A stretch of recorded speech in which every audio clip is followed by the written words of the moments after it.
మేన బావలను లగ్గం చేసుకోంగా చూసినాం, మేన మామలను లగ్గం చేసుకోంగా కూడా చూసినాం. కానీ ఏడనైనా అక్క తమ్ములు లగ్గం చేసుకోంగా చూసినామా? ఆహా, కనీసం గసోంటి పద్ధతి ఉంటదని ఏడనన్నా చూసినామా?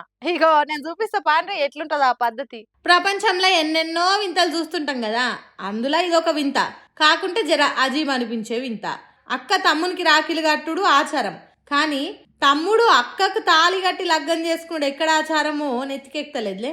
ఇగో ఈ జంట ఒకప్పుడు అక్క తమ్ముళ్ళు, ఇప్పుడు భార్య భర్తలు అయ్యిర్రు. కర్ణాటకలో అయ్యింది వింత.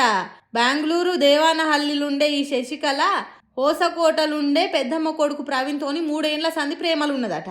ఈ ముచ్చట ఇంట్లో ఎవరో తెలియటుల్లో. అయితే శశికళకు వేరే సంబంధం చూసేటాలకు మెల్లగా ఇంట్లోకెళ్ళి జారుకొని లేచిపోయి లగ్గం చేసుకుందట. అమ్మా నాయన, నాకు ప్రవీణ్ కావాలి, ప్రవీణ్ లేకపోతే నేను ఉండలేను, మా వరుసలు చూడకుర్రి, మా ఇద్దరు నడుమున్న ప్రేమను చూడురని అయ్యవ్వలకు. సార్, మా వాళ్ళతోని మాకు ప్రాణహాని ఉంది, మాకు ప్రొటెక్షన్ కావాలని చెప్పి పోలీస్ మెట్లెక్కిర్రు. ఈ అటు ఇటు ఎటు ఏం చెప్పలేని కొత్త జంట. ఈ ముచ్చట సోషల్ మీడియాలో కానొచ్చుడే లేటు. ఇట్లా తయారైతురేంద్రా జనాలు, వాయి వరుసలు మారుస్తుర్రు. ఇట్లా చేస్తే వీళ్ళని చూసి రేపు ఇంకా ఎందరు తయారవుతారు? సిగ్గుశరాలు పురాగిడుస్తురా ఎట్లా? ప్రేమించినప్పుడు కూడా తెలుస్తలేదా ఒకళ్ళకొగలం ఏమైతామని? ఇప్పుడు ఆ ఇంటోళ్ళు ఏసొంటి ఆలోచన చేస్తారు. కొడుకుని అల్లుని లెక్క, బిడ్డని కోడలు లెక్క ఇద్దరు ఇళ్ళల్లో ఎట్లా ఒప్పుకుంటారు? ఏందో ఏమో పోన్రి, జనాలు పురా గిట్లా తయారై పాడైతుండ్రు. ఎవరిని ప్రేమించాలి, ఎవరిని లగ్గం చేసుకోవాలని మరుస్తురా ఎట్లా? చదువుకోక ముందు కాకరకాయ, చదువుకున్నాక కీకరకాయ అన్నట్టుంది ఈ పరిస్థితి. ఓరి మోపొరగాండ్లు, మీకోసమేరా ఈ వార్త. జర పైలంగి నుండ్రి. ఇవాళ రేపు రోజులు మంచిగా లేవు. అమ్మా నాయనల ప్రేమ కంటే ఏది ముఖ్యం కాదు.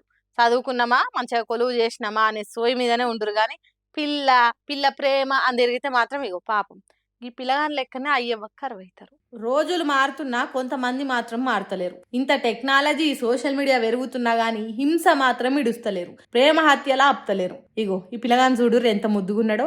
ఎత్తు పొడుగు సక్కదనంగా ఉన్నాడు పిల్లగాడు. ఇంకో 2 ఏళ్ళు అయితే చదువు అయిపోయి ఇల్లు నడిపేటోడు. అడ్డమైన వాళ్ళ చేతిలో అన్యాలంగా బలైపోయిండు. పిల్లగాని పేరు యావన్. బీటెక్ 3వ సంవత్సరం చదువుతుండు. జవహర్ నగర్లు ఉంటారట. 4 ఏళ్ల నుండి సీతాఫల్ మండిలుండే ఓ పిల్లని లవ్వాడుతుండట. పిల్ల కోసం ఇల్లు ఇడిచి సీతాఫల్ మండిలో రూమ్ తీసుకొని దోస్తుగాంతో ఉంటుండట. ఇక పిల్లోళ్ళు ఇంటోళ్ళు మస్తు సార్ల లొల్లులు పెట్టి మా పిల్ల జోలికి వస్తే మంచిగా ఉండదని వార్నింగ్లు కూడా ఇచ్చిరట. అయినా పిల్లగాడినకుట ఇక ప్రేమించేనాయే. అందులో వయసులు ఉండే ఎట్లుంటది కథ, ఊకే కాలుస్తుండేనట పోయి. అది నచ్చక పిల్లోళ్ళు ఇంటోళ్ళు చూసి నిన్న రాత్రి దొరకబట్టి కత్తితోని పొడిచి చంపిరు. పాపం 17 కత్తిపోట్లు ఒడిచేటాలకు అక్కడిదక్కడే పానం పోయిందట. ఈయనకుంటే పోలీసు వాళ్ళకి చెప్పేది ఉండే, అంతేగాని ఇట్లా పానాలు తీస్తారా? పాపం ఇప్పుడు ఆ అయ్య వాళ్ళకి కరువైంది కదా.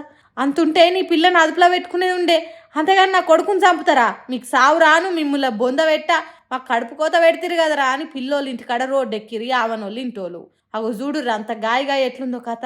పాపం ప్రేమ జయంగా పానాల మీదకి వచ్చే గింత కథ అయిపోయాయి కదరా. ఎన్నడరా మనుషులు మారేది? ఇంకా ఏం సాధిస్తారు? ఒక ప్రాణం తీశాను చూసిన వాళ్ళు కూడా తిడుతుర్రు.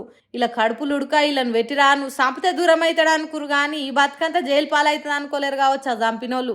పాపం పోలీసులు ఏం న్యాయం చేస్తారో ఏమో ఆ ఇంటోళ్ళకు ఏమవుతుందో కానీ ఇది చూసినాక సగానికి సగం మగ పోరగాన్లు జంకుతారు కావచ్చు. ఎందుకైనా మంచిదిరా, ఎవరని నమ్మనికలేదు. మన జాగ్రత్తలో మనం ఉంటే మంచిది.